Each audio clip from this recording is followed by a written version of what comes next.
Federata Panshqiptare Amerikës Vatër në bashkëpunim me shoqatat kryesore politike, kulturore, Shkollën Shqipe dhe klubet e studentëve shqiptar në New York, New Jersey, Philadelphia, organizon për herë të parë një festë madhështore të librit shqip në New York, një ngjarje kulturore dhe adetare me synim themelimin i një tradite të tyre që rrit promovon dhe bashkon shqiptarët e Mërgatës rreth dijes librit të kulturës.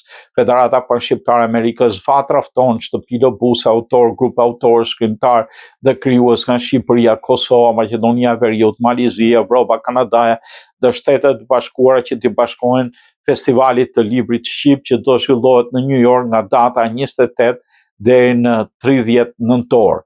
Ky festival libri është një ngjarje kulturore që promovon letërsinë, kulturën dhe identitetin kombëtar shqiptar në diasporën e Amerikës e Mëgjer. Për herë të parë, libri shqip i të gjitha gjinive e përcjellta trevave do të bëhet bashkë në New York për shënuar ngjarjen më të rëndësishme kulturore për shqiptarët e Amerikës në udhëheqjen e Vatës, Komisioni Organizimi Dr. Pashko Camaj, Dr. Paulin Marku, Sokol Paja e të tjerë.